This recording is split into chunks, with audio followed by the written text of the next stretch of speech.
Hey everybody, Jason Burmis here.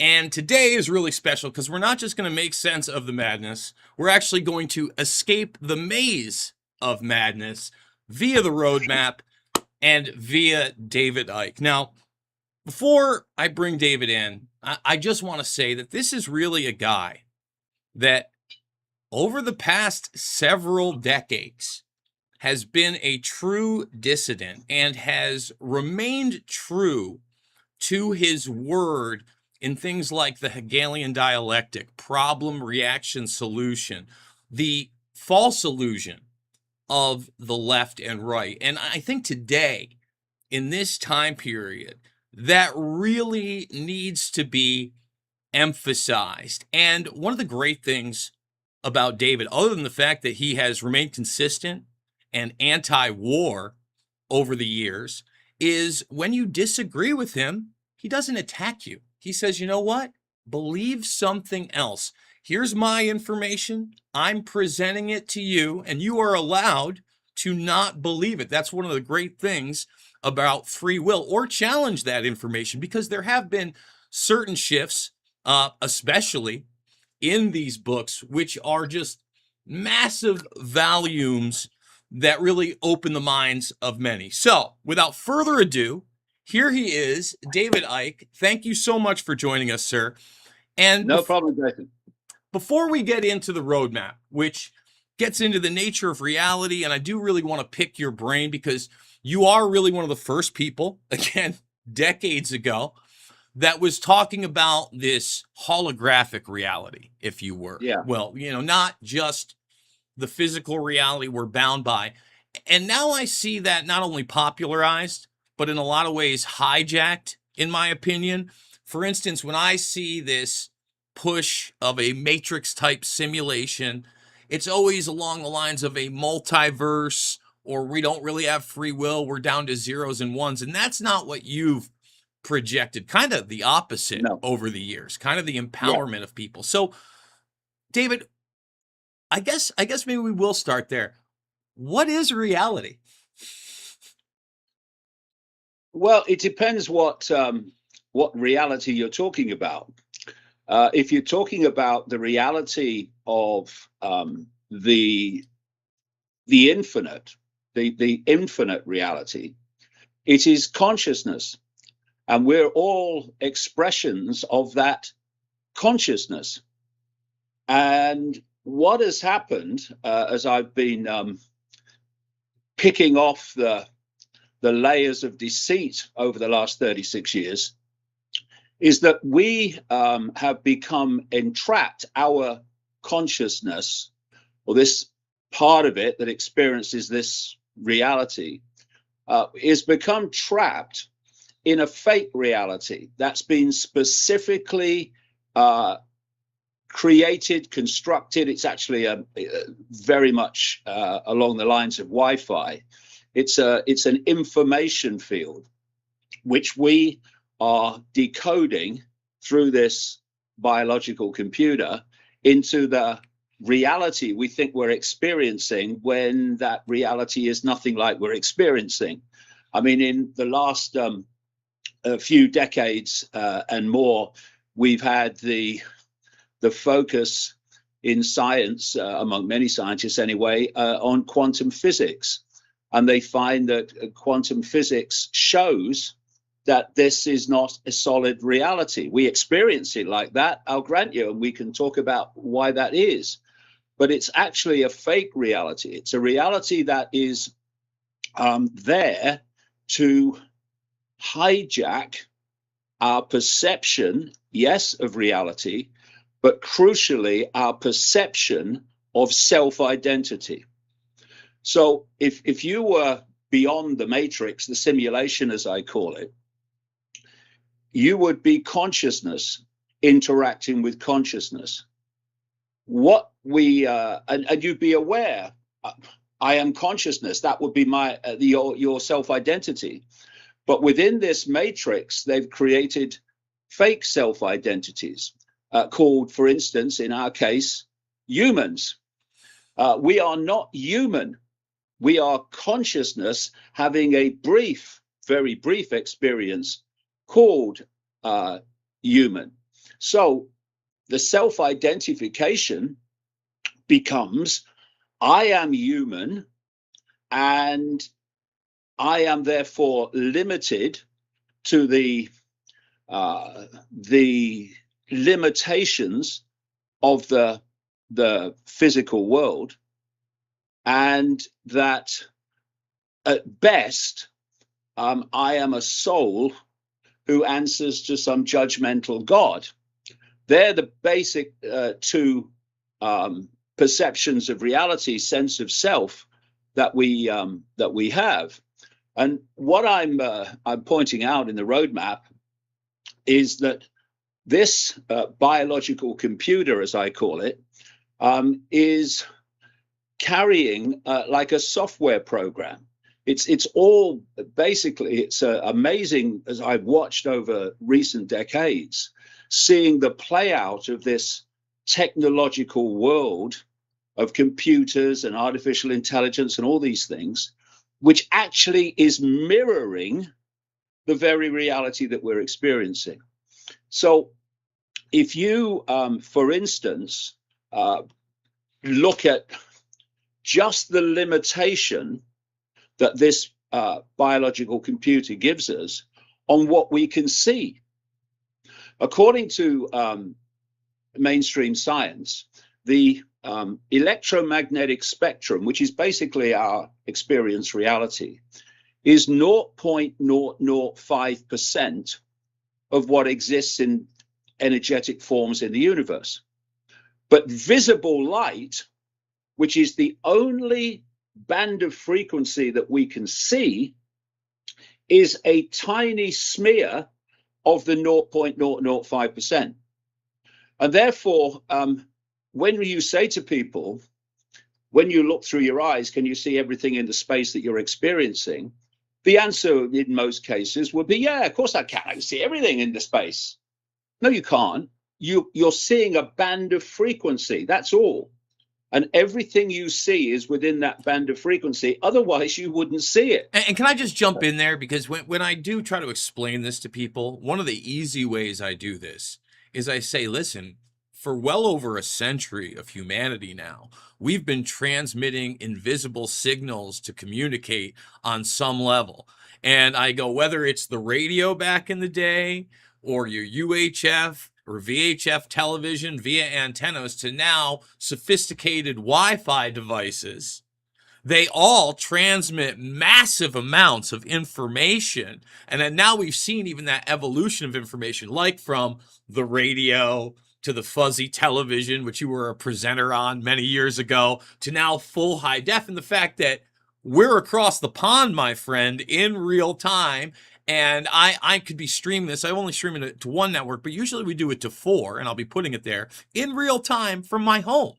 And that's a microcosm for what's possible, and only what's really been revealed to humanity and allowed on a consumer basis right now with that technology. Obviously, there are many other bands of frequencies that surround us that are not visible to the human eye. Absolutely, almost all of them. And if you look at what frequency is, it carries information. So you mentioned Wi-Fi there, and it's a wonderful example of what I'm saying about the technological unfolding being a mirror of the way we interact with reality. Because you take Wi-Fi. What is Wi-Fi? It's a radiation field encoded with information. Wave information, frequency information.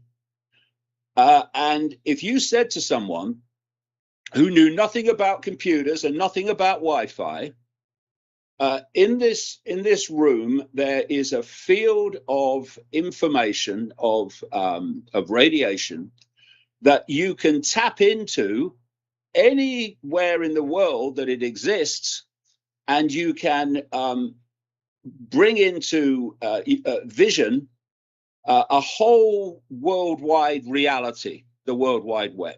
What would people say if they knew nothing about computers and Wi-Fi? What would they have said some years ago before it came about? They'd say, "You're mad, mate." you're crazy. Where is it? I can't see it.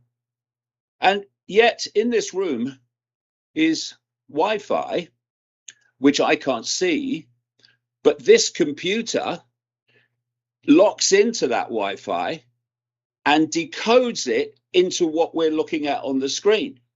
It turns it into graphics, into moving pictures, into images, into words, etc. On the screen. Now, where does that reality of the computer exist? Does it exist over there or up there? No, it exists inside the computer. We're just observing it. And if you then look at how the biological computer works in relation to this simulated fake reality, it's exactly the same in principle and very much of the detail. So if you, again, go to mainstream science, the five senses of sight and touch and smell, etc., taste, they are the senses through which we interact with this matrix. And what the senses do is take waveform frequency information, they turn it into electrical information, they communicate it to the brain, and there's different parts of the brain that specialize in decoding different senses, the sight senses round here somewhere. And then it puts together this sense of reality that we have, this holographic sense of reality, which actually does not exist out here. I know we're going far out, but never mind. I have been known to. It doesn't exist out there. It exists in here, just as the Wi-Fi decoded reality exists inside the computer. And now just imagine this, Jason. You have two worlds in this one world. One world is that of what I call the global cult. This is a network, global network of secret societies with an interlocking mission control leadership. And it is a network of secret societies within which most of the initiates are not as in the dark as the rest of the population, but they're in different levels of the dark called degrees of knowledge. And when I'm saying that this is what this cult knows, I'm talking about the inner core from which this global dystopia is emerging. So what do they know? First of all, this advanced information, this advanced knowledge of the nature of reality and how it works, the nature of where they're taking humanity and why, is passed over through the inner core of this secret society network, through the generations. So they, at that inner core, have incredibly advanced knowledge of reality and the global agenda for human control that they need to keep from the population. Now, they do that by working through this secret society network, through these initiates, the inner core initiates. Now, if you then look at the other world, it's the world that we live in, humans. And the idea is to keep what they know from them. And how do they do it? Well, this network, if you do the research, has actually created the sources of information and communication that the target population have. If you look at the education system, it was created by this cult. In America, it was created by people like the Rockefellers, J.G. Rockefeller, etc. The mainstream media, which is pounding out information and suppressing that which they don't want us to know. That was created and is now owned ever more obviously by this global cult. And so, you know, imagine you come out of the womb and your parents who have been through this programming, then are interacting with you in a way that's giving you a sense of reality.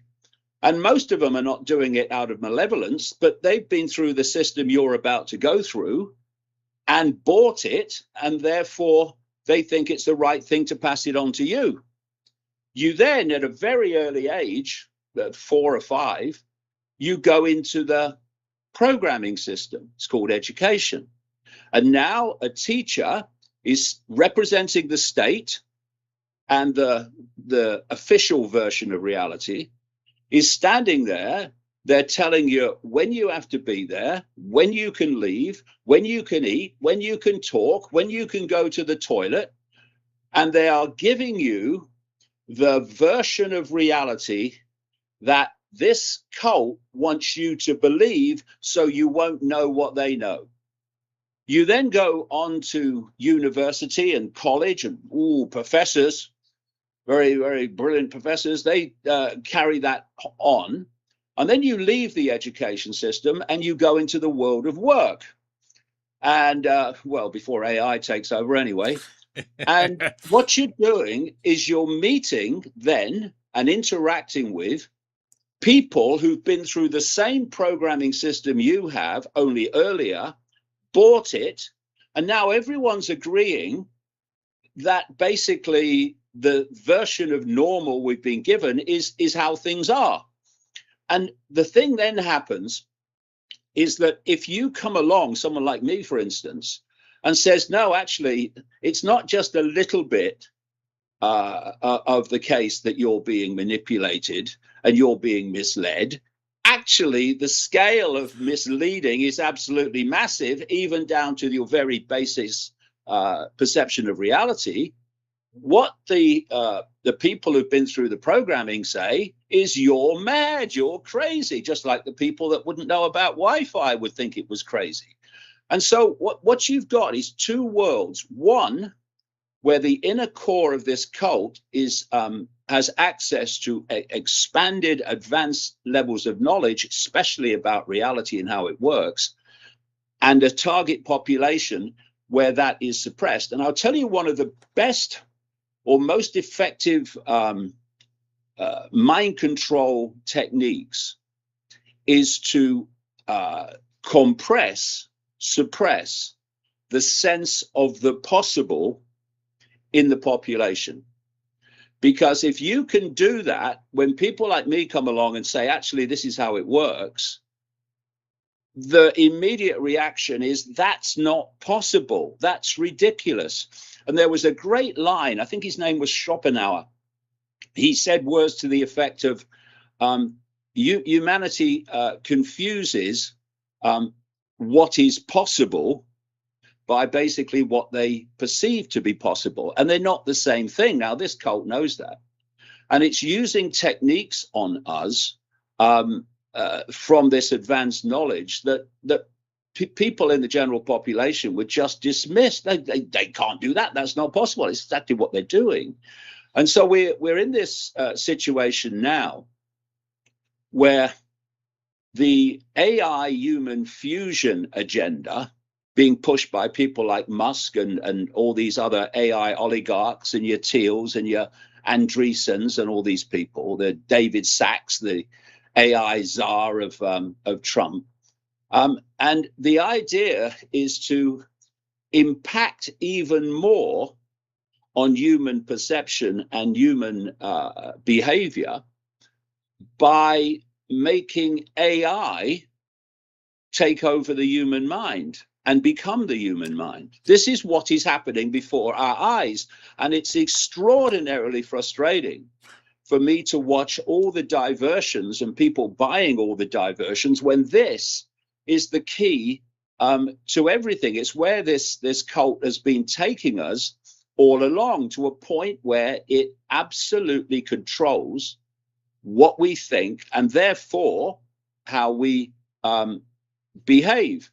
And so you are seeing people like Ray Kurzweil, the Google executive. All right, hold on. Before we get there, because believe me, I want to get to the transhumanism and the AI, okay, and Kurzweil and all that. But Yeah. you just went into a lot of the indoctrination methods. Yeah. You kind of took us all the way through that of this global cult. I often refer to them as the predator class.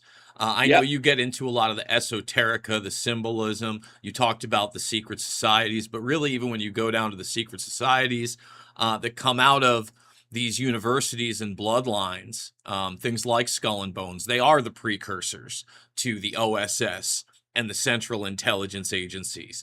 And they are the precursors to the roundtable groups such as the CFR or the Trilateral Commission.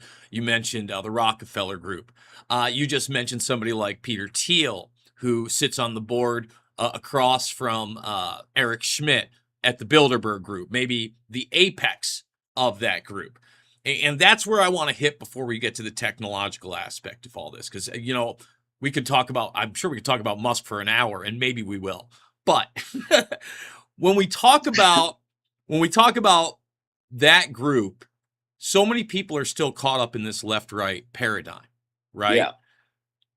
On an accountability level in this country, and quite frankly in yours, because there has been, although there's infighting with the power structures, say in the United States, in Europe, in Israel, together at the top, they pretty much work together. They may stab each other in the back, but they're just vying for the top of that same corrupt organization. How do you get people past this Democrat Republican thing when in both countries we haven't seen, and like I would say the last time in this country we saw real criminal accountability at an executive level was something like Iran-Contra, right? But those were slaps on the wrist. They barely told us anything about it. In fact, that's probably the big secret with Epstein, is that he was facilitating a lot of those arms deals, dealing with Khashoggi, Pottinger, BCCI, etc. So they'll cut a few people, but at the same time, the structure never ends. The government still deals the drugs, right? I mean, look at what happens in Afghanistan later on during the War of Terror. And the power structure just pushes forward with this global cartel. Can you kind of explain that to people, how they have both parties or all the parties in these major systems? And in my opinion, you were one of the first people to really talk about global governance and what people call the New World Order. We lived through not just the beta, but the alpha of the New World Order via COVID 1984 and some of these institutions, the UN, the WHO. It was very prevalent, right? And kind of like, and I know I'm ranting a little bit here, but do you think we'll ever actually get to the point, do they need to get to the point of an actual like one government that everybody looks to? Or am I kind of right that structure has now been built and it's flexed its muscles a bit? Well, we're seeing it unfold by the hour. The idea is the world government in the end will not be elected. It will be selected technocrats and bureaucrats, and we're moving towards that all the time. And before I get into the deeper picture of the question, that's why, or one reason why you find so many extraordinarily moronic people in power, political power around the world. I mean, you look at Trump, you look at the Trump cabinet. If there's a brain cell on active duty, well, that's the first I've seen. You look at Keir Starmer's cabinet in Britain, you look at Keir Starmer. There's a brain cell on active duty. Well, it's the first I've seen. And you see this around the world throughout COVID. It was extraordinary watching these world leaders who didn't have two brain cells to rub together. Now, the reason for that is they're seeking to get people to completely lose confidence in elected politicians, because they want to replace them and they want to prepare the human mind, human perception to accept a non-elected government. I mean, you look at some of these people in the background behind Thiel and behind Musk, etc. And that's exactly basically the governing system that they want. But if we can just look at this global cult and how it works, it's very, very instructive and certainly will explain why left and right are the two, two cheeks and the same backside, you might say.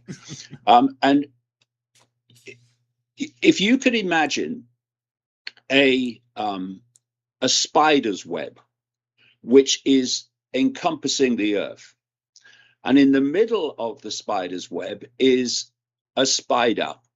Now that spider, as I go into in the roadmap, is not in this reality, not in this dimension. It's operating outside of this dimension. And this global cult within the human world is serving the interests of that non-human force. So you've got the spider. Now, each of these strands in the web is either a secret society, a semi-secret group, or governments, government agencies, etc. Silicon Valley, World Health Organization.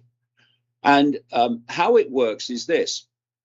The strands immediately around the spider, deep in the hidden, are the most exclusive secret societies. Many of them don't even have names because that makes them harder to track.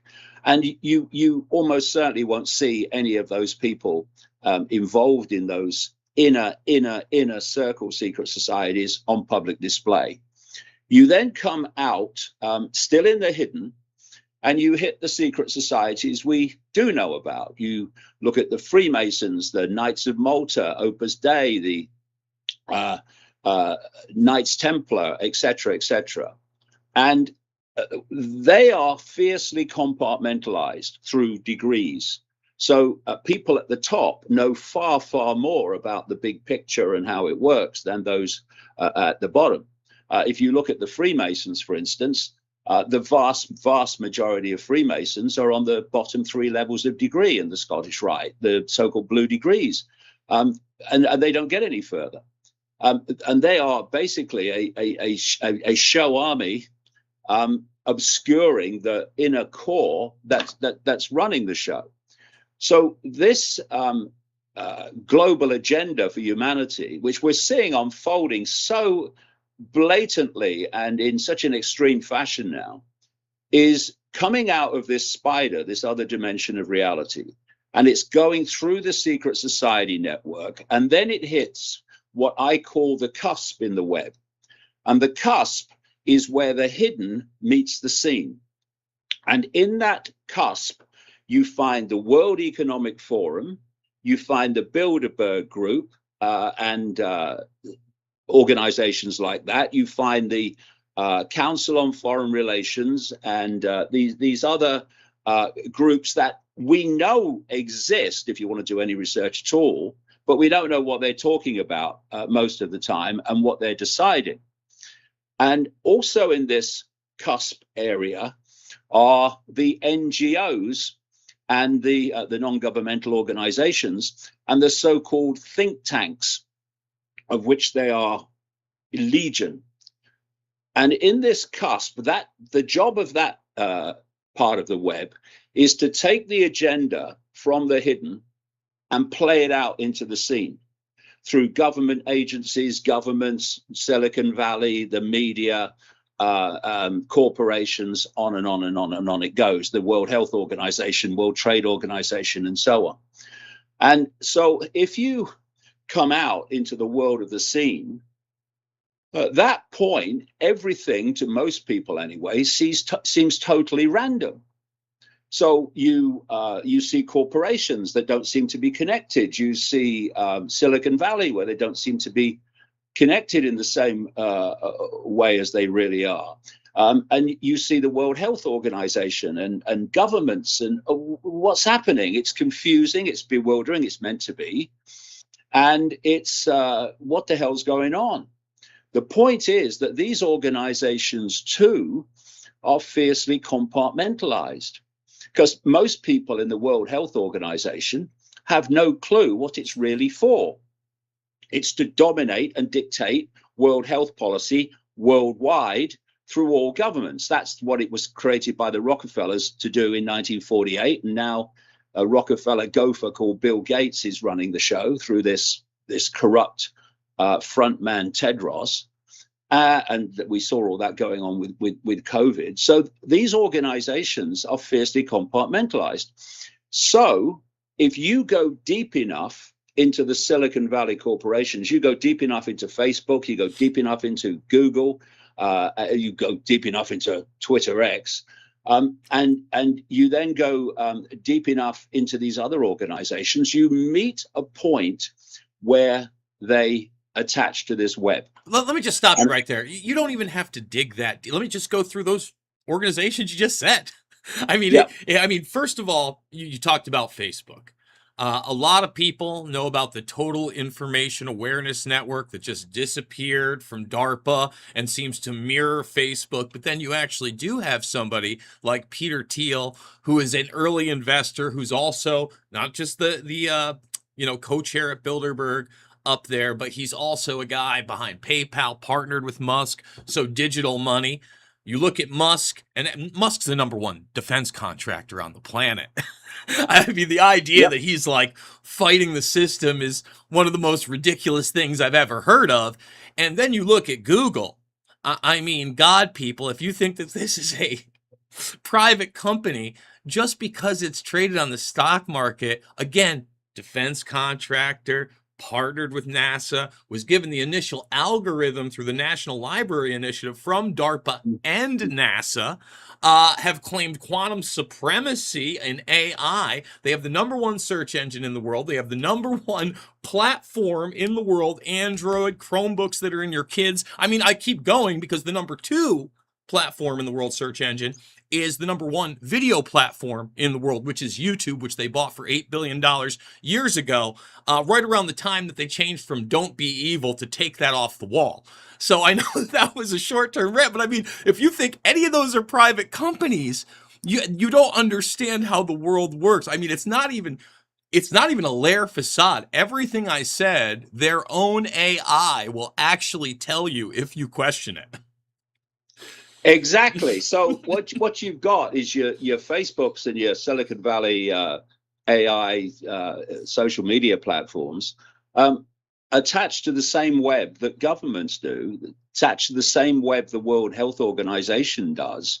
And at that level, they're working as one unit. Now, massive numbers of people working in those organizations won't know that, but at the controlling core, they're all working as one unit. Now, during COVID, we saw that blatantly.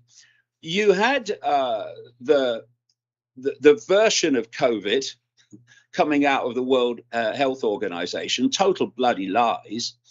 And then you had the Silicon Valley social media corporation saying immediately, we are going to censor anyone that challenges that World Health Organization version of COVID. And let me just say something about that, because I think that's key.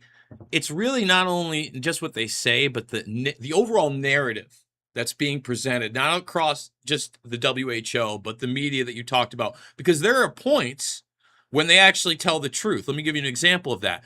When they, or not the truth, but you challenge that truth and you get censored. They said things like, well, the flu disappeared from the southern hemisphere of the planet, and then to the northern hemisphere.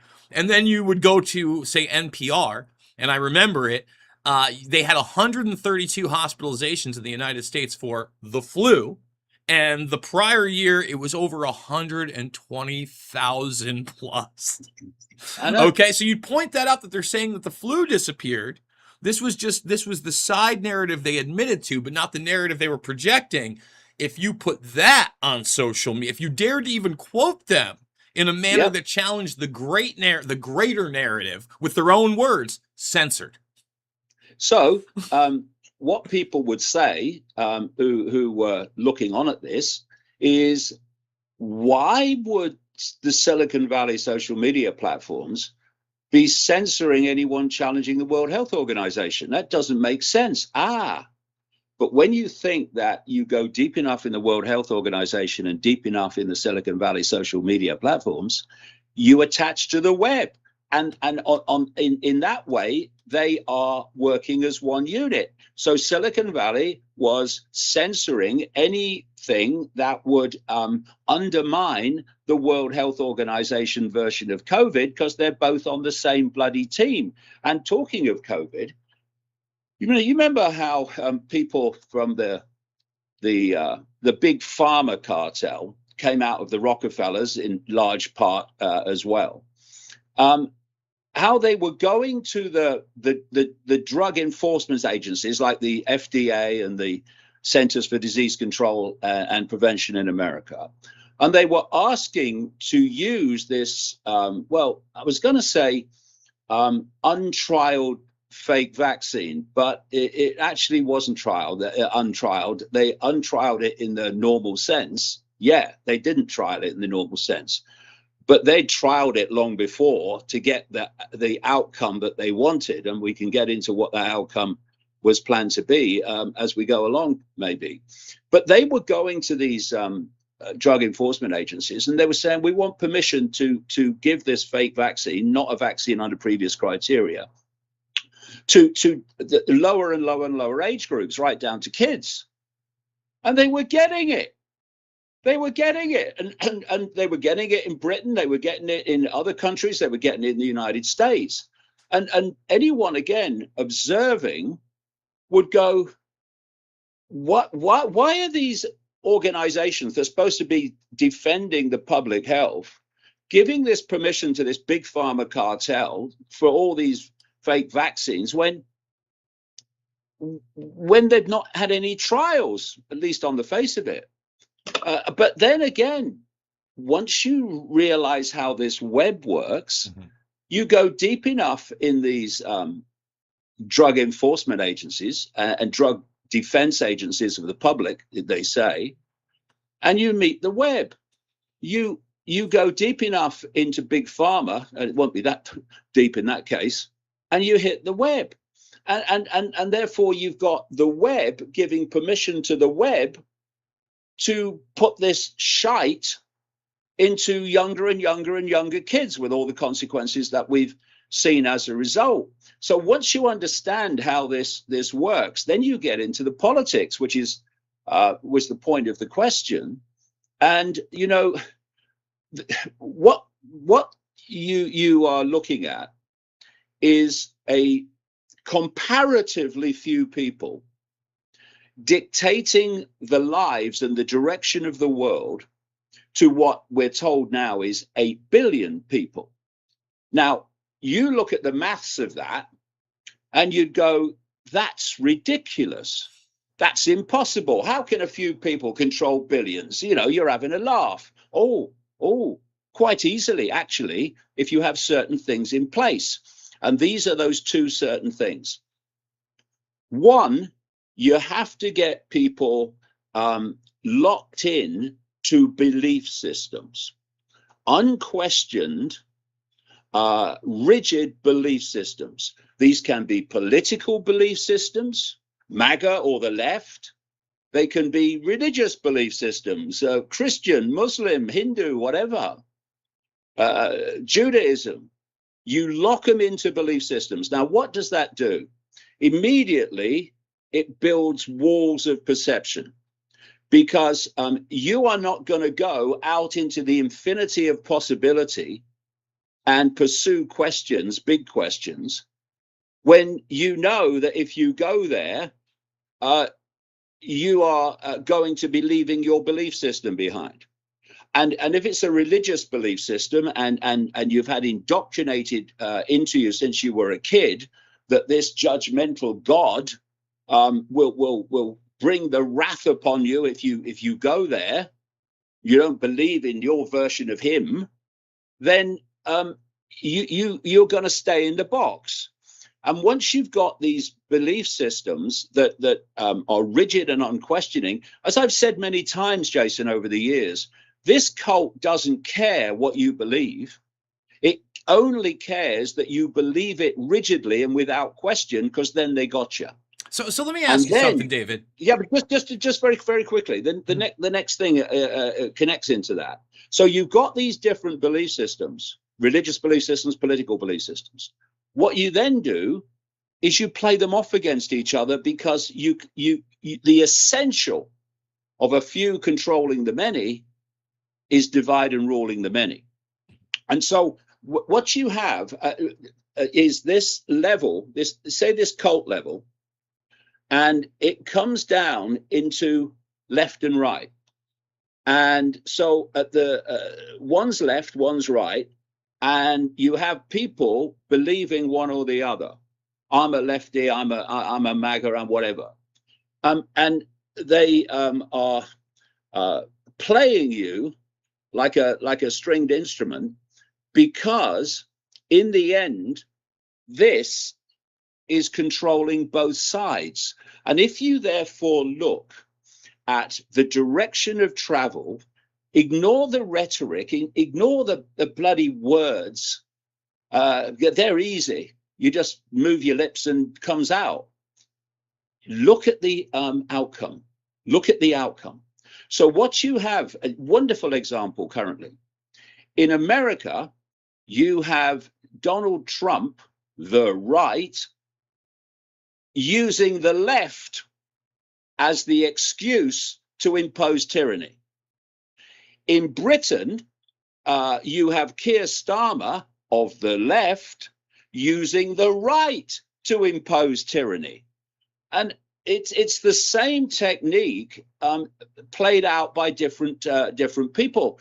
And if we just realize that we're all the targets, all of us, I don't care if you're a Muslim or a Jew or a Christian or what, or a left or right, this is not about targeting Muslim people or targeting Christian people or targeting left or right. This is about targeting all of us. This is a global cult with a global dystopian agenda for humanity through AI that will give them total control even over what we think and how we emotionally react. And while we're pulling, oh, left, right, oh, it's the left, oh, it's the right, all this stuff going on, while that's going on, behind that cover, this agenda moves on apace to completely control the human mind, human perception, and thus human behavior. And we've got to realize, just take a breath, people, and look at what is affecting all of us and what divide and rule stops us addressing, which is that there is a global network that's seeking global dystopia by dividing us into warring factions that mean we don't see we don't see the wood for the trees. We're so focused on the twigs, we don't see the forest.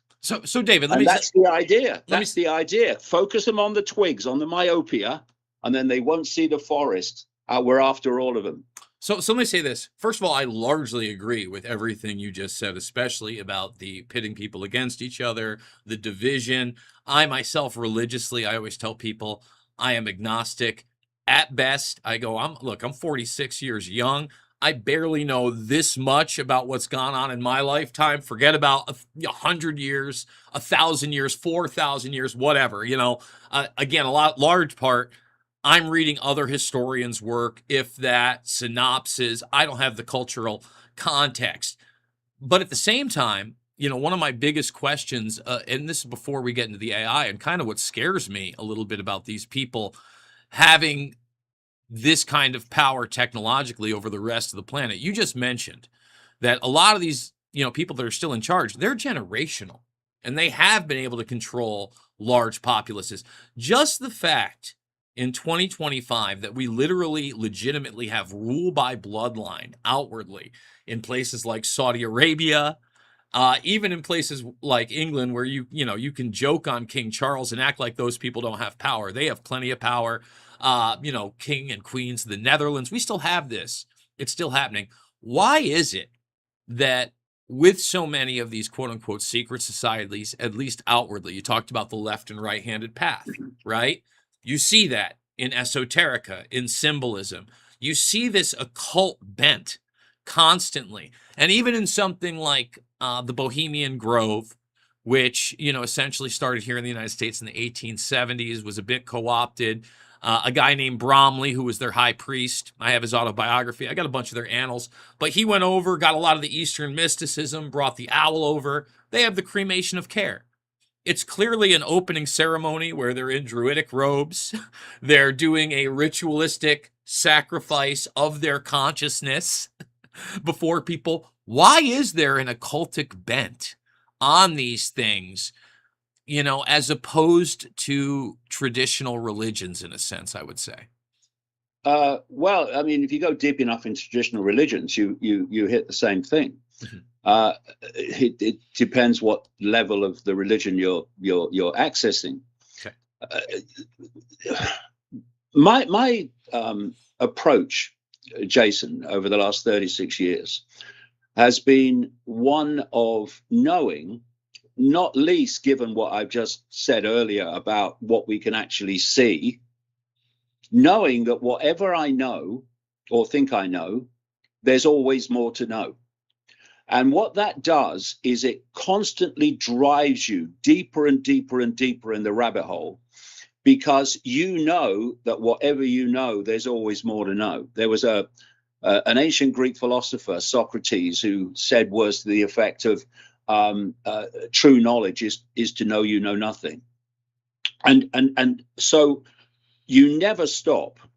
And what I've seen in not all of it, but great tracts of the alternative media, it's gone so far, and it's focused on the political level of this, and the level of Silicon Valley, etc., World Health Organization, but it's stopped. And it's gone round and round and round like an eddy in the river while the river flows past. And that river represents all the vastness of knowledge that there's still to know. And so what I've constantly done is gone deeper and deeper in the rabbit hole by asking the key question, why? Why? Keep asking it. Why? Well, this is how it works. Why? What's behind it? Why do they do that? What do they get from that? And when you talk here about the occult, one of the things that I focus on in part of the roadmap is why these people, these elite, are into Satanism. Well, pedophilia as well, and that's connected big time. But Satanism, let's take that. And again, why? In the early 1990s, when I was putting together this global cult and how it worked, it seems a long time ago now, I found when I was researching these major cultists, elitists, players in this, that invariably it was leading to Satanism and pedophilia. So it's like, why? And then as the years passed, I started to realize something that made sense of it. We can't understand what's happening in this reality unless we understand that it's being manipulated from another reality. And if you look around the ancient world, not you see pantheons of gods. You've got the Greek pantheon and Zeus and all these others, and you've got the Egyptian pantheon, these pantheons of groups of gods. But if you do the research, you find that these pantheons of gods existed all over the world. Many of them still do. And they are worshipped, and were certainly worshipped in the ancient world. So my next question was, who are these bloody gods that they were worshipping to? Yes, they used different names because they were different languages and different cultures, but they were actually talking about the same gods. So what are these gods? Well, it turns out that they are these manipulators in this other dimension, which the cult is serving. So then I was looking at how these these elitists are into Satanism and human sacrifice, literal human sacrifice, not least of kids. And then you go, well, hold on a minute. In the ancient world, they were sacrificing kids, young virgins to the gods, openly, because it was their culture. So how does this all fit together? What brings it together is this non-human force operating in another dimension, which interpenetrates this one. Well, we can't see it because of reasons I've talked about. These so-called gods, they're not gods, they're a bunch of prats. They feed off human energy, but they feed off a particular type of human energy, low vibrational human energy, all based around the base emotion of fear. You know, people talk about the fact that this cult uses fear to manipulate the population. Absolutely right. But it's not just to get them into a state of subordination through fear. It's also because of what that fear does. Now, again, back to mainstream science, it's known that every time we think and every time we feel emotion and express emotion, we are generating frequencies, we're generating energy. And the nature of the frequencies relates to the nature of the emotion, the nature of the thought. So if you're in a state of joy and happiness and appreciation and love and peace, then you are generating high frequencies from that. They're not interested in that, which is why this cult and its masters are not interested in a world of love, of peace, of harmony. They're not interested in that. Don't feed them. They want the low vibrational energies of fear, anxiety, hatred, regret, recrimination, all the different emotions, that low vibrational emotions, because they're feeding off them. And so a war, yes, there are many levels of a war that create things that happen that are beneficial to the cult, not least divide and rule. But a war at the level I'm talking about is a massive, massive, enormous projector and generator of low vibrational emotion. Not just the people fighting the war on all sides, but the people back home wondering if their loved ones are going to come home or not. It's just an extraordinary explosion of low vibrational emotional energy. You look at First World War, Second World War. You look at what's happened in Gaza, for goodness sake, since October the 7th. I mean, imagine the emotional energy that's been generated there. And these so-called gods, bunch of prats, are feeding off it. Now we start to understand why these elitists are doing these human sacrifice rituals to these gods. First of all, they know the inner core of the cult. They know that they're controlled by these gods and they're doing their bidding. And they're terrified of them. I've talked to people on the inside over the years of this satanic cult network. They're terrified of these other dimensional entities. So what happens is they, just as in the ancient world, so now, but in the ancient world, it was part of their culture. They could do it openly. Now they have to do it secretly. They are taking someone who is the sacrifice, and they are conducting the ritual. This is why they're still doing ancient rituals now in the same way.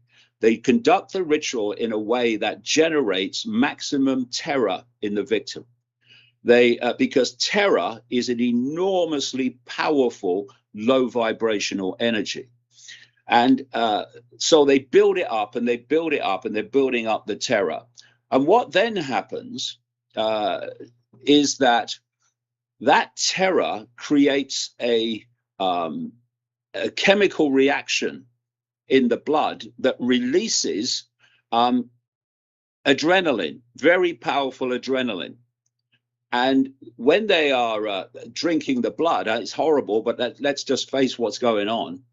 When they're drinking the blood in these human sacrifice rituals, it's laced with this this adrenaline. And I've talked to people who've observed this, seen this, and they say these people go absolutely crazy. It's like a drug to them once they start drinking it. And here we have the adrenochrome story before our eyes.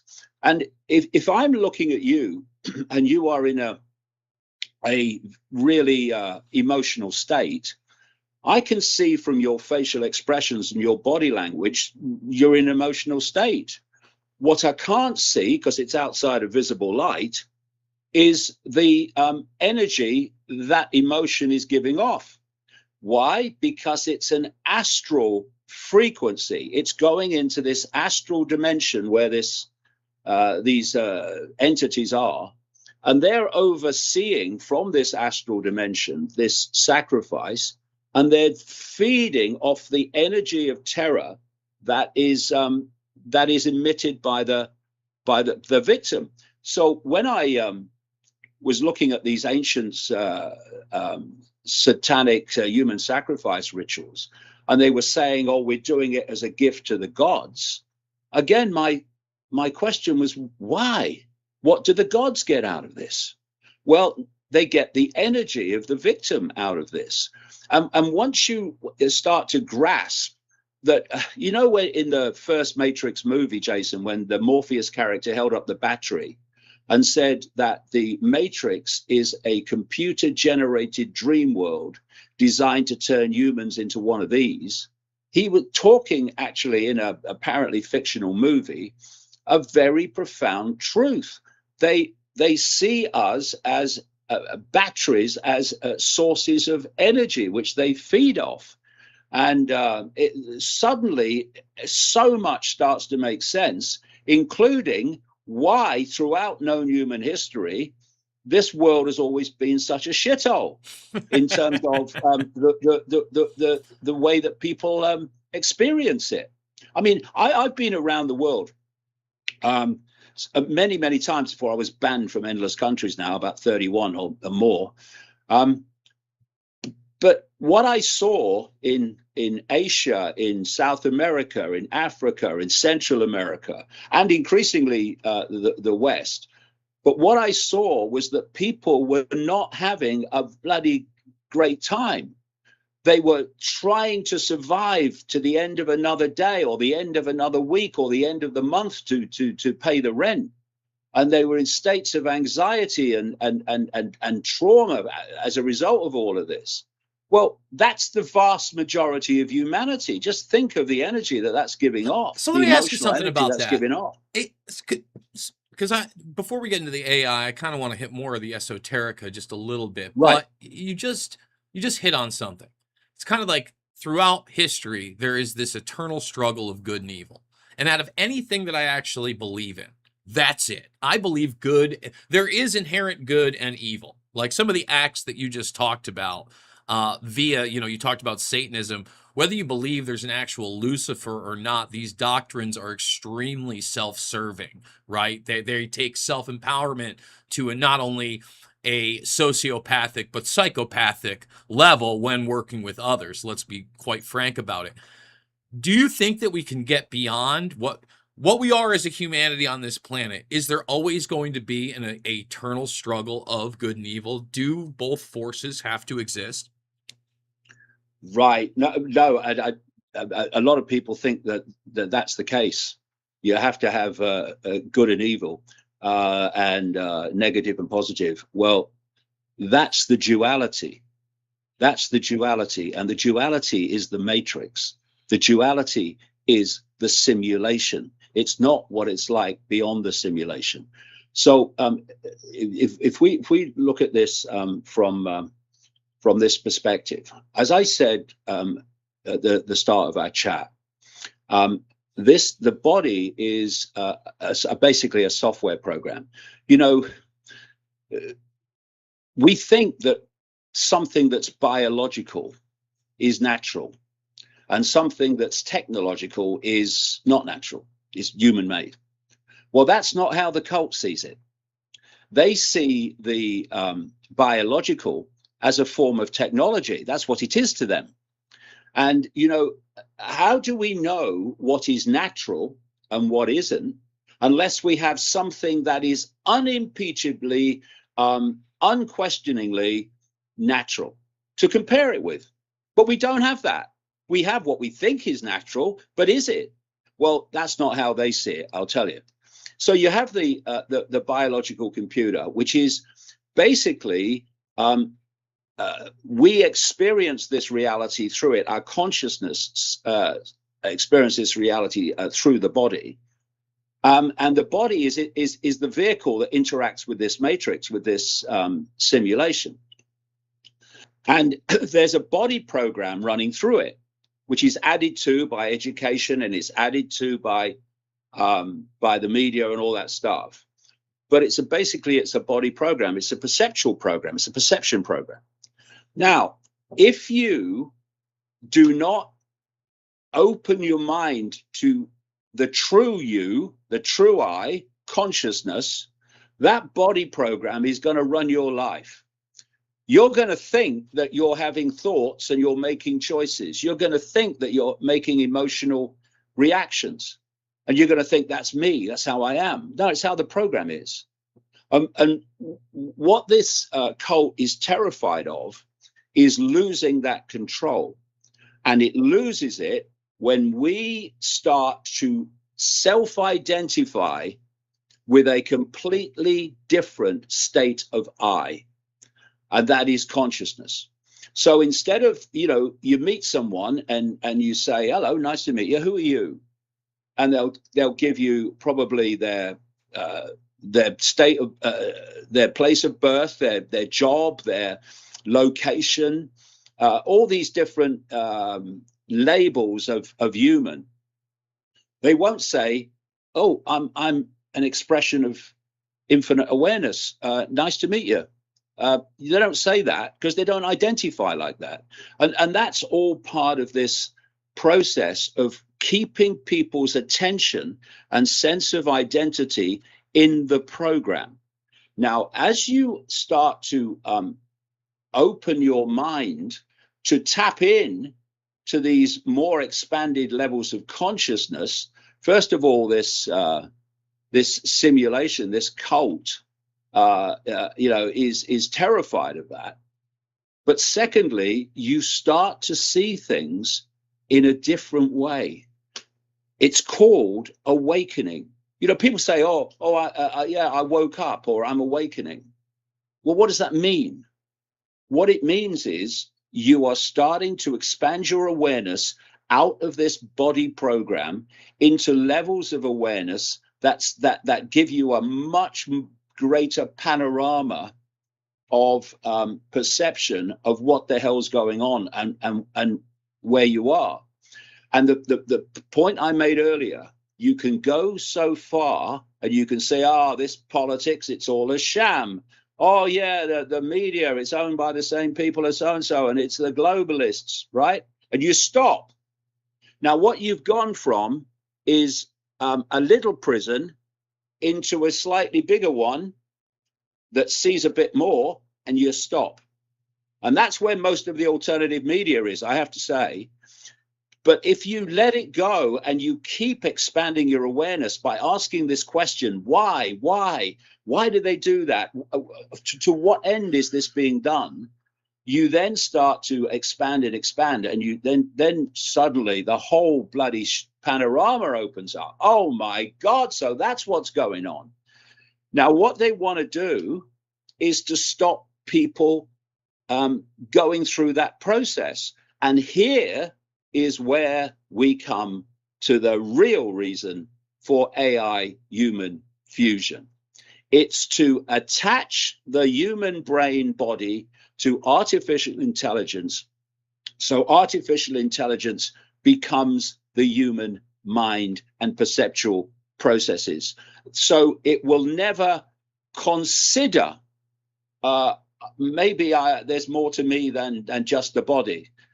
Maybe I'm identifying with the wrong level of self. Maybe I'm actually consciousness. They don't want that, and the AI will never think that. You basically, what AI human fusion is about is absolutely locking people in to the body program, and not expanding beyond it so that we start to see what's going on. It's absolutely the prison that this evil has been working towards all along. So when you start to expand your awareness, I mean, seriously expand it, your behavior changes. You see that all this fighting that's going on and all this cussing for and battling for dominance and control, it's all nonsense. I mean, my philosophy, as I think you said in the opening, is simple.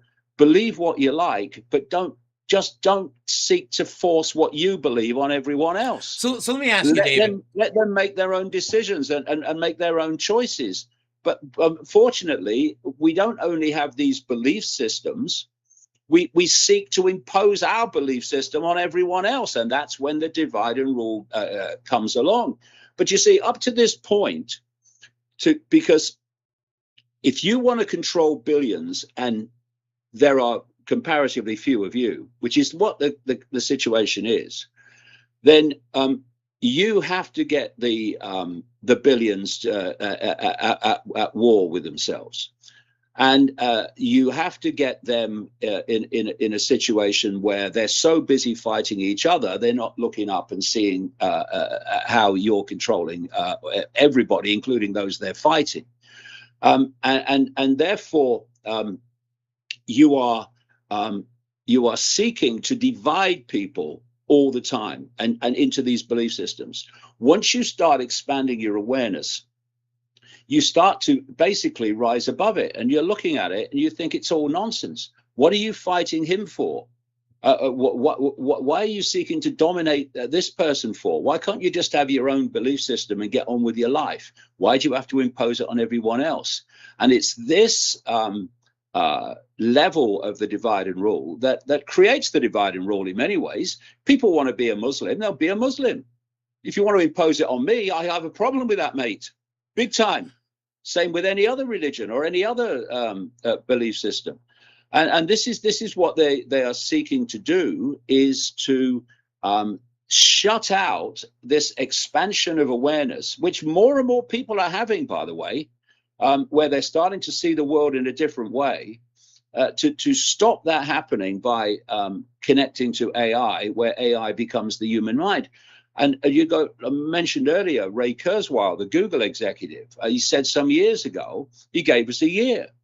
He said by 2030, humans will be connected to artificial intelligence. And once that's happened, artificial intelligence will do more and more of human thinking until human thinking is negligible, which means deleted. And by the way, David, he also says at that point that we'll basically have billions of bio-nanotech in our bodies that nobody signed up for, that will be able to turn off our biological reality and enforce another. I want to dive down that. Exactly. Can I just bring something in there? Sure. Very, very quickly, because this is something that I write about at some length in the roadmap, and I've been going on about it for a long time, since COVID came about and the vaccine came about. One of the things I've been doing since the vaccine was played out, in fact before, because you could see where it was going, is keeping in touch with various scientists around the world that are focusing through electron microscopes and all these other techniques they use on what's happening in the blood of the fake vaccinated, and increasingly even the non-fake vaccinated, and how these nano systems are self-replicating or building systems in the body. And again, the question is why? What's that all about? This is why they absolutely did everything they could to get So as let me say many that. people Let me say this vaccinated. about that, David, really quickly, because I know we are on YouTube, and I want to be very careful here. All right, Okay. because I've interviewed those same people, the dark microscopy people. I've watched those same videos. What I can say is this, okay?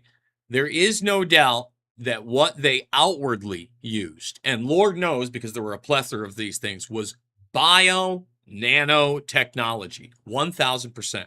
That bio nanotechnology, again, outwardly, was developed by the Defense Department, the Defense Advanced Research Project Agency, in their mRNA collaboration program when they partnered with Moderna with an initial 25 million, but then integrated that into BARDA, Gavi, Bill and Melinda Gates. There were several other institutes. They're still up on there. So what I said from the outset, as soon as they started introducing this technology, and by the way, in their memo, and I can't help it, I'm gonna have to bring it right up in front of everybody. I mean, this is still the power of searching the internet, because anybody can do this. You could just type in Moderna mRNA partnership and DARPA, and it's part of the Adept and Protect program. Here's the strategic collaborators right here for everybody, and here's the initial press release. It's right here. It tells you it is a therapeutic. It is bio nanotech. It's all part of, again, that Adept and Protect. So a military program, okay? Elon Musk, who we've talked about on the peripheral, who sat there and said he got injured from it, printed them up, because Tesla's not a car company. Tesla is a government subsidized military industrial complex company that sold you on EVs and was subsidized for that, but is also building humanoid robots, transhumanism. And they partnered with CureVac, where in that time period, he increased his wealth 600%. So he made, everybody's worried about Bill Gates, and rightfully so, made more money than Gates, made more money than Sergey Brin of Google, made more money than Warren Buffett, sat there in front of the bio nano factories with the masks, told you it was the best thing since breakfast. So no matter what else these things are doing, and excuse me if I think it might be nefarious, there is no doubt that it is bio nanotechnology, and therefore at least partially on that road to transhumanism that you're talking about, that clearly they're trying to accelerate. And when you talk about, go ahead. Yeah, let's just take it a bit further then, because when they were building these, as these self-replicating nanotechs from the jab are building in the body, again the question again, well, why, to what end? And what I quote a guy, a Chinese guy in the roadmap, where he's describing, this is some years ago now, he's describing how the Chinese are manipulating people's perceptions through the brain, through electromagnetic fields, and directly through electromagnetic fields, and they're getting them to take on the thoughts that are being passed into them. Because we are an electromagnetic field as well. And if you can access that field through another electromagnetic field, technologically generated, you can access the mind and therefore access the perception.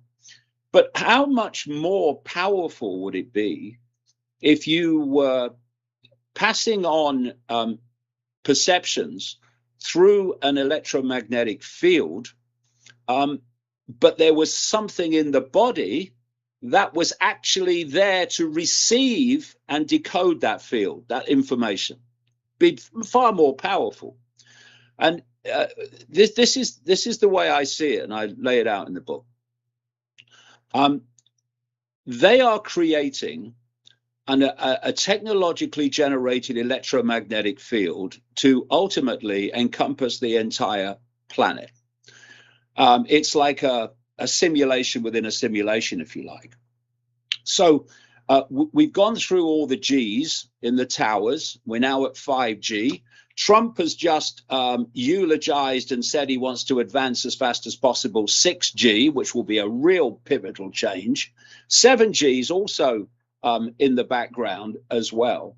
And they're powering these electromagnetic fields out from these towers. Now, okay, you can douse a town or a city through towers, but you can't create an electromagnetic field to encompass the planet.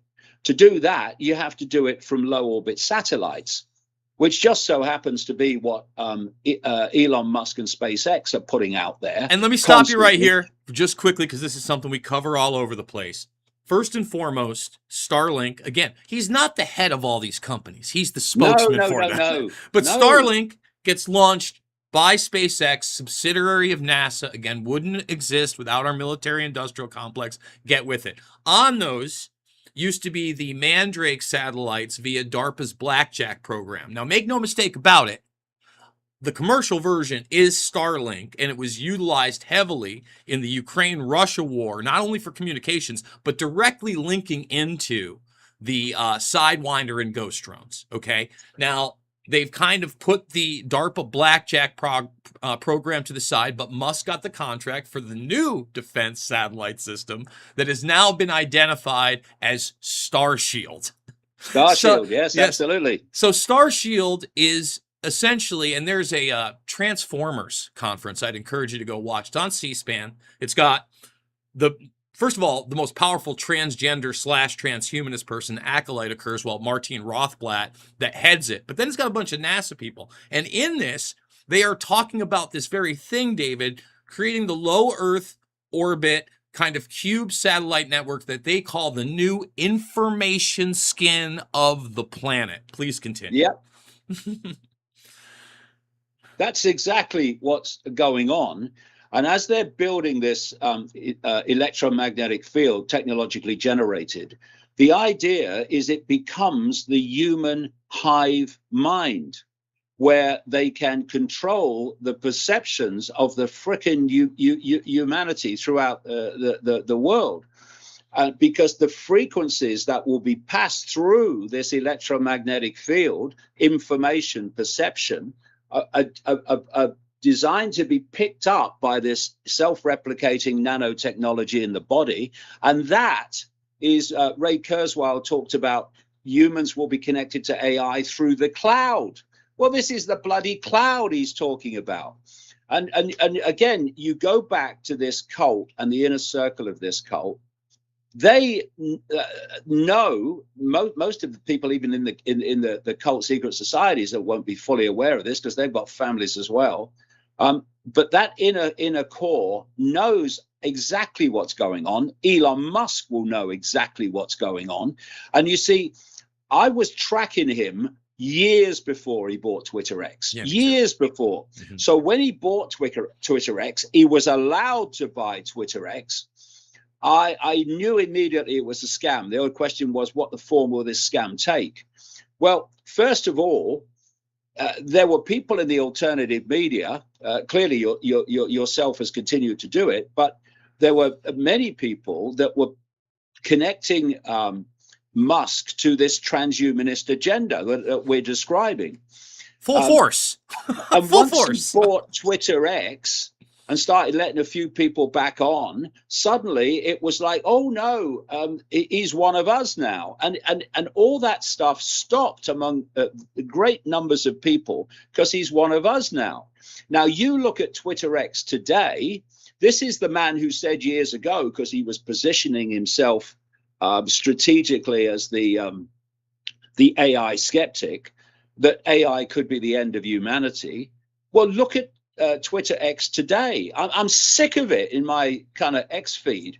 A constant bombardment from Musk and his sycophants, but Musk massively, selling AI and selling AI fusion and selling Grok and selling the agenda in general. It's extraordinary. And of course, he's got this massive platform now, and he's turned it into a propaganda arm for the cult. That's what he's done.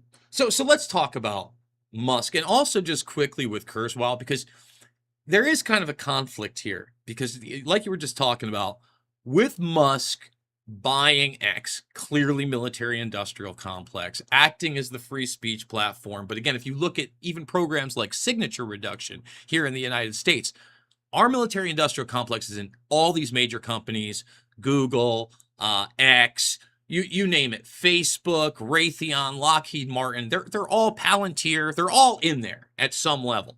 Okay. Right now, I have more freedom of speech and more reach on YouTube, which has clearly censored me in the past. I went through 5.5 years of no monetization, being kicked off constantly, having to fight them on the Twitter/X platform with the voice of the people just to get the channel back. Now, just for me to post this video, right, on X afterwards, I've got to pay $80 a year. It's no lie. Talk about not freedom of reach or freedom of speech. And then the algorithm clearly shows that I have nowhere near the audience that I should with the amount of followers. I'm sure you see the same exact thing, right? Exactly the same. Exactly the same thing. But they're both arms of the military industrial complex. You know, one of the things I didn't mention about Google is that Kurzweil's worked for them for years, close to 2 decades at this point. And interestingly enough, David, they have what's known as, you know, we talked about transhumanism a bit, and that's really where I think a lot of this is going to go. They've got an immortality division. It's called Calico. And it's not just immortality. They want to de-age you. Here it is, Calico Labs, for anybody who wants to check it out. And if you think that this technology is going to allow you, your parents, your wife, your kids to biologically live forever, and that this isn't for the special few, well, you're a little special in the head. Because since when has this type of medical technology been widely available to the public and empowered humanity? You know I'm a little bit younger than you, but when I was a kid, all they kept hammering home to me in grade school, man, you're going to live to 100 plus. We're going to cure cancer. Everything's going to be great. We're on the technological move. And then you look, and we're all going to have more money. It's just like in the 50s when robotics came in, right? They said everybody was going to work less. You were going to play the piano. What happened? People have 2 or 3 jobs. They have a mortgage. They don't own their homes. Standard of living's declined. Also, life expectancy has declined. When you see this outward push for transhumanism, like you said, only the inner circle really understands that. What I see are people like Musk pushing us into not just the Internet of Things, but the Internet of Bodies, far beyond the wearables, but with devices, but eventually bio-nanotech, and then culling that population into believing that they can live virtually in the metaverse that's been created by Zuckernuts or whoever else. Meanwhile, you have a class of people that's experimenting on us and trying to biologically live forever. I don't know that they ever will, but that's really a post-human future because we're not meant to be immortal. I would also argue that we're not meant to know everything. That's when we would become godlike, right? And we're not that. We're something else. What are your thoughts on that, David? Well, we do live forever because in the sense of consciousness, but we don't live forever in the sense of the body, quite demonstrably. And that's what they're trying to do. They're trying to advance the state of the body to live for longer. But in terms of Elon Musk, he is very much a frontman, big time frontman for this cult, and he is pushing this transhuman agenda massively through X, etc. He's not your friend. He is absolutely the opposite of that, and the fact that he's teamed up with Trump is absolutely par for the course. But you mentioned something very interesting about uploading to cyberspace. It's longer term, but the agenda is to dispose of the human body altogether and just upload consciousness, entrapped consciousness into cyberspace. That's the idea. And you've got the whole meta thing is a kind of stepping stone to that. But that's what they plan to do ultimately, because they are completely mad, mate. They're psychopaths. But They hold are on, David, super psychopaths. don't you think that that's for the majority? Like, they know that they're euthanizing the population. They're trying to make it hip and slick and like even Kurzweil back in the day when in '99 when he wrote The Singularity, and we came with that term. I have a lecture from him. Got out there somewhere. There.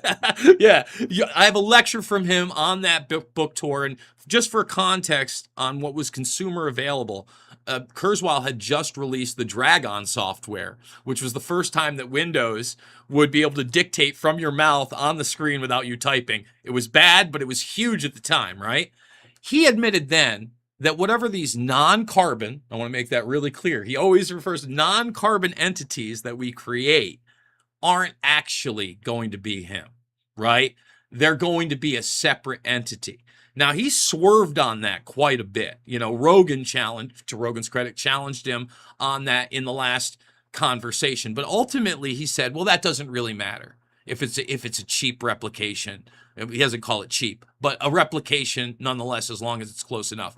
I would argue it does matter, like you would, that inherently we are something different as humanity, as consciousness, right? And they're trying to trick the majority of us to get us comfortable in these kind of digital landscapes that become ever more convincing, ever more engrossing, ever more comfortable, and would be with hardware in your brain. And again, if you think that Neuralink is the first, again, NASA, DARPA, been doing it for decades. Been doing it for decades. So that's the rub, right? I think at the top, they know they're not going to be able to upload their consciousness. And that's why they're frantically trying this other route to, quote unquote, biologically live forever. I mean, if you look at elites throughout history, we've had these stories, right? The Fountain of Youth, the Tree of Life, this quest for immortality that these madmen at the top always seem to want. To me, this seems to be an extension of it.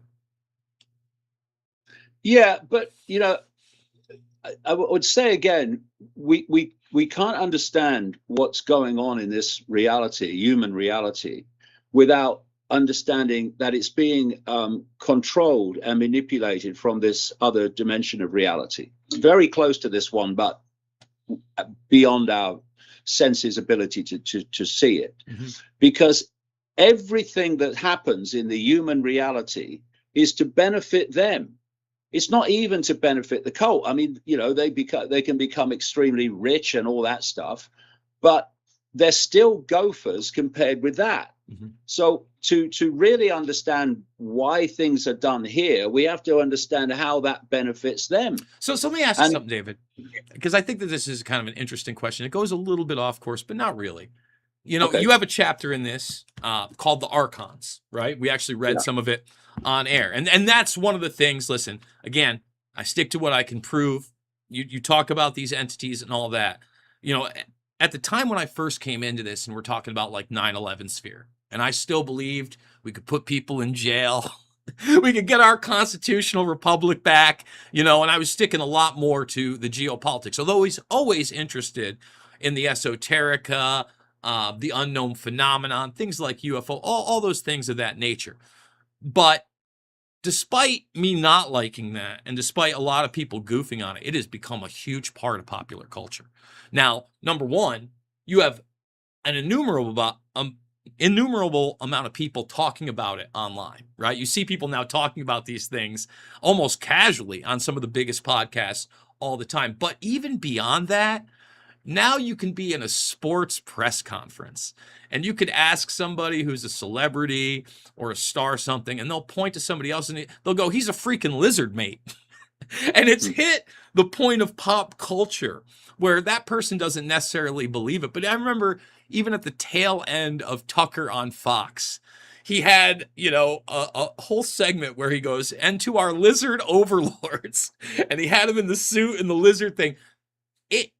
David, it's permeated pop culture to the point where now when somebody looks at an individual who is corrupt, who is terrible, they just call them a lizard. How does that feel, that transition? Because you've lived it, my friend. I mean, you've lived from the point where people dismissed it out of hand to large followings to somewhere in the middle now where it's literally permeated pop culture. And I think allows people to come to a lot of your information. But how do you feel about it?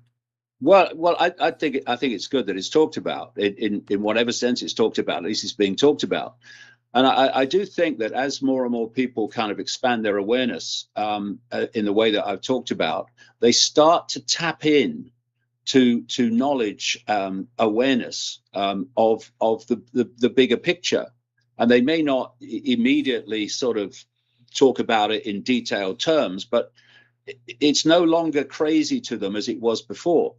And you know what I've done is in the early 1990s, when I had my big head explosion in 1990-91, and suddenly saw the world in a completely different way. I started in the first few years focusing on how this world is controlled and to what end and who by.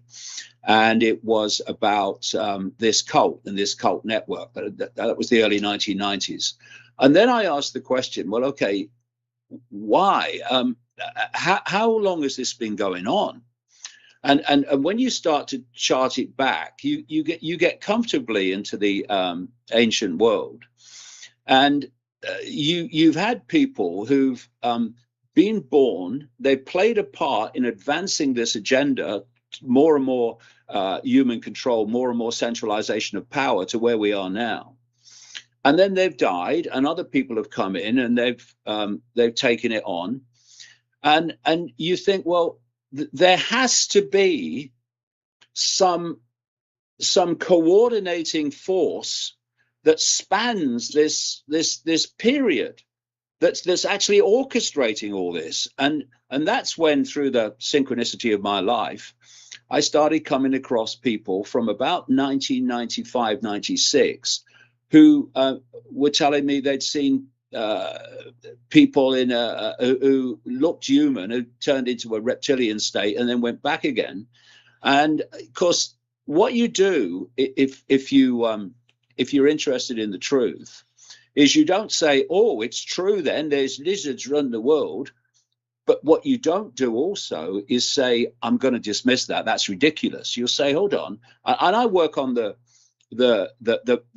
saucepan on the back burner principle. If something comes into my life that is kind of far out, then I'll put it on the back burner and I'll let it simmer and I'll see what else comes. And what happened over the years that followed 95, 96 is that more and more information was coming to me synchronistically in different parts of the world. All these different people who were totally unconnected to each other were talking about the same experience. That eventually you reach a point where, I mean, you'll have come across this in the way you research. It crosses a line. You say, well, I've had enough support for this now. I think this is real. And it's gone on like that. And what it seems is that this non-human force, while it's not all reptilian, it's certainly nothing like all reptilian. That reptilian level does seem to have a real powerful, pivotal position in this hierarchy that is overseeing the global cult and how it's manipulating human society on its behalf.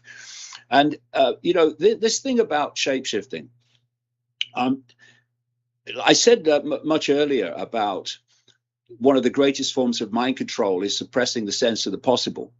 And this is why suppressing the nature of reality is pivotal. It's absolutely essential to human control. You have to stop them knowing what you know. So if you said to someone, and clearly this has been my experience, that shape-shifting is real, they'd obviously say to you, understandably, that's ridiculous, that's impossible. You can't go from a solid body to another solid body. Crazy.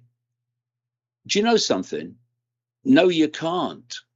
But it's not solidity we're talking about.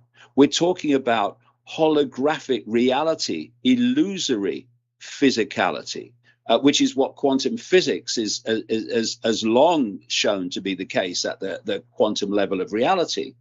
So what I am sitting here is a field of information. That's what I am.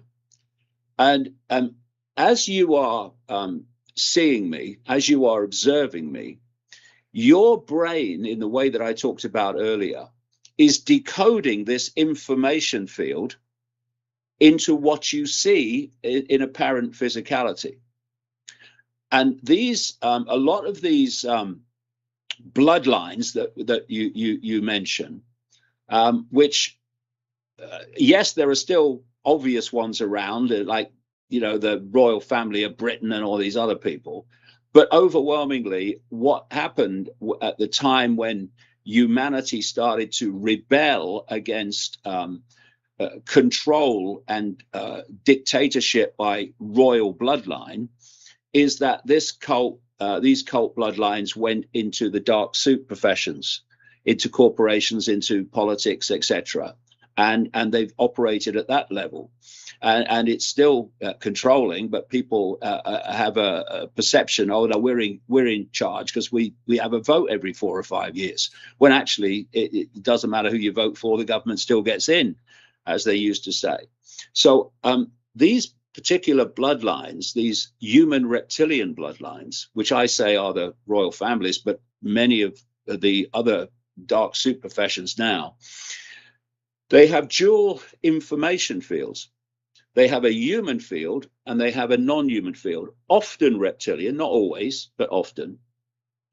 And what happens is you are observing someone and you're observing their human field. So they look human to you. And then there's a shift, not a physical shift, a shift in information field. And now suddenly you are now decoding that field. And to you, the observer, someone has just gone from a solid human to a solid non-human. And you're thinking, what the hell's just happened? But it's just been an information shift. It's like you're decoding one field, then you're decoding the other. And it's perfectly explainable. And this is why the whole phenomenon of shape-shifting goes right the way back through human history. And when I heard 1 or 2 people tell me this, okay, well, that's interesting. And then 3 or 4, and then 50, and then 60, and then hundreds over the years. And you go, hold on, there's something in this. And then you start to realize how it works, because you initially go, how do you go from a solid body to a solid body? But then you realize that that's not what's happening. It's all about the brain decoding information fields. We're decoding the matrix into what we appear to be experiencing. And all what I'm saying is we're decoding different fields of information into this human, non-human form, which appears as shape-shifting. Well, let me just say this, even with our limited observational abilities as human beings, you know, we do have a being that's able to shapeshift and chameleon very well in the octopus. You know, I was just watching something on them the other day. I mean, in rapid fashion, they're able to change their texture, their physical appearance, adapt very much. And again, that's just what we're able to observe. So again, the possibilities are out there, and I discourage people for closing their mind to those possibilities. Now, you go through a plethora of this information. You talked about religion earlier. You've got full chapters on organized religion, and this is the roadmap. Again and again, you've hit on the control of the quote-unquote massives, and you've kind of talked not only about globalism, but collectivism and the means to control. How do people break free of that? Because, you know, I like to think I am, you know, I'm a big fan of G. Edward Griffin, rugged individualism. That doesn't mean that, you know, I don't value my family and those around me, or that I won't share with them and that we can't work together. You know, I think for instance, you know, I help raise my nieces. One of the biggest things for me is getting them in sports, not just for the competition angle, but to work with others, right? To get involved, to find out how things work. There's more than just, again, that education system that's very rigid. So when you talk about the roadmap, what is the true roadmap, not just for humanity to become free, because that is a big collective, David, and it's kind of a big ask. You've seen how this agenda pushes forward, but at the same time, I always tell people ignorance is not bliss and information truly is power, because when you have a COVID 1984 break off, you want to be able to navigate that. You want to be able to protect your loved ones. You want to make sure that you're fighting as hard as possible. So, is this also a roadmap for people individually to break free and try to not only help themselves, but those around them? Well, yes, it is. And the reason I wrote the roadmap is because I was seeing people waking up, if you like, to different aspects of the conspiracy. They woke up to this level or that level, or they saw this or they saw that. And what I wanted to do was produce a book that showed how all these different things that people are individually waking up to in their own lives actually all connect, and it's a vast tapestry, a vast web. And the great thing is that the more you see the greater and greater totality and scale of the control, that's where the answers lie. You know, if you only see the political level, then what's the answer? Well, you vote for party A, or that's not very good, so I'm going to vote for party B. Oh, that's not very good. Oh, so how do I get rid of party B? Well, you have to go and vote for party A again. And you know, you're going round and round in circles, exactly as you're meant to do. But when you see the big panorama and the nature of reality and the nature of self-consciousness, eternal, infinite consciousness, then that you start to see the answers. But in the point that we've been talking about, you know, I've said many times, I'm not interested in solutions, because solutions invariably lead to more problems in search of more solutions. It goes round and round and round again. What I'm interested in is what is the cause of the problem we want to eliminate. And if you remove the cause, the problem must be deleted. It must disappear because the cause is gone.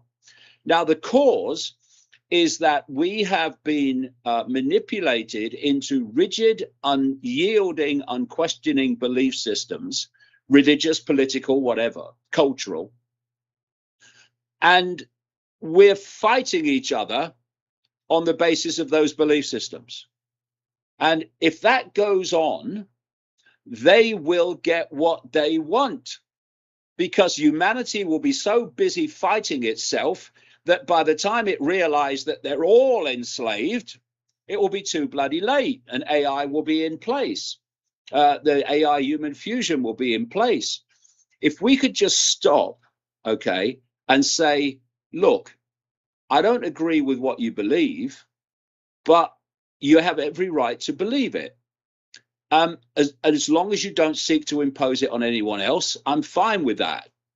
But is it worth having a look at that level of manipulation, which the fighting is obscuring, and see that actually they have us all in their gun sights? Wouldn't it be a great idea to just put down the fault lines of division and look at what is impacting ever more obviously on us all? And you know, I'm seeing all these soap operas going on. It's sometimes in the alternative media and in the media in general, and they're all diversions. You know, I'm not saying that certain things shouldn't be investigated. They should. But it doesn't matter what conclusions you come to over, for instance, who killed Charlie Kirk. Should investigate it. Absolutely. I've got endless questions about it. But it doesn't matter if you eventually at some point conclude, oh, this is who did it, when the real conspiracy, the totality of conspiracy, human AI fusion, is going on apace and is in place. If we are going to bring an end to this, we have to see the mathematics of it. Billions of people cannot be enslaved by a handful. It's not possible unless the billions give their power to the few and allow their perceptions to be diverted from what's really happening. Because this is the point. Fascists and communists and tyrants never impose fascism, communism, and tyranny. There's never enough of them. They are imposed by the population acquiescing to the fascists, the communists, and the tyrants. If the population in those numbers said, we're not doing it, we're not cooperating with you, then it will be over. I mean, none of these people have any power. If someone comes out of a political building and said, we've had a discussion and this is what we're going to do, if enough people say, we're not doing it, mate, we ain't doing that, no way, we're not doing that, they have no power. The power that's used to control us is the power we give to those that use it and recycle it back to control us. And the reason that it's possible to do that is because there are three types of people in the world, basically. There are those that just believe what authority says without question because authority knows best. There's number two group that says, I really don't want to do what authority is telling me, but I fear the consequences of not doing it. Now, they were the two groups that allowed the COVID hoax to be played by acquiescing to it. And they are the groups, the mentalities that have been responsible for every tyranny in history, because like I say, there's never enough tyrants without the acquiescence of the population, either through unquestioning obedience or fear of not obeying. And that leaves number three. Unfortunately, that number has expanded massively. I mean, when I started out in 1990, you couldn't fill a phone booth with interest in this stuff, but look at it now. So that group says, I can see what you're doing. I can see why you want me to do what you're telling me to do, and I ain't doing it. I ain't cooperating with you. And if we only realized the power, I mean, during COVID, there were people that went out protesting about the restrictions, against the restrictions in terms of breaking the restrictions. And the police moved in and just arrested them, no problem. By the end of the COVID period, I was walking through the streets of London with 100,000 or more people. That's how the numbers had grown by then, protesting about the restrictions and refusing to obey the restrictions. And the police were down the side of the roads watching us walk past because they had no way they could do anything. There was just too many people. And that is such a microcosm of, you know, what's the solution? Well, we are. Let's stop fighting each other. Let's stop seeking to impose our beliefs on other people. And let's focus on that which is affecting us all, and more than anything, affecting our kids and grandkids to come. And then we'll see where the power has been all along. Because I said earlier, Jason, that this is all about perception. It's about controlling perception, because from perception comes behavior.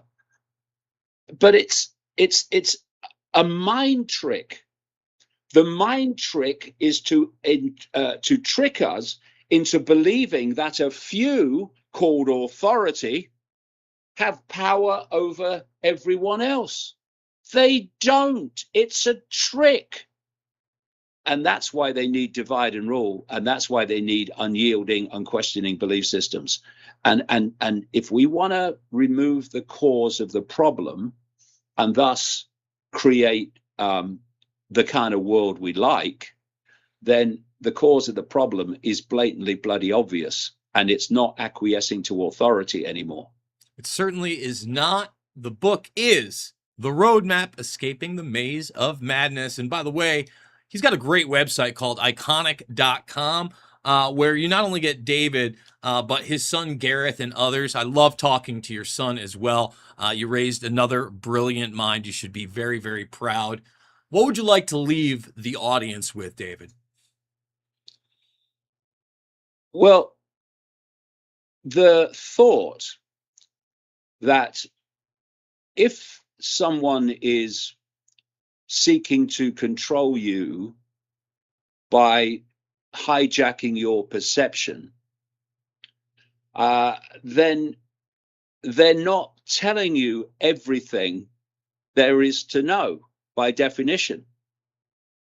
And therefore, instead of accepting off the peg belief systems from authority, whatever form that authority may take, religious authority, political authority, whatever,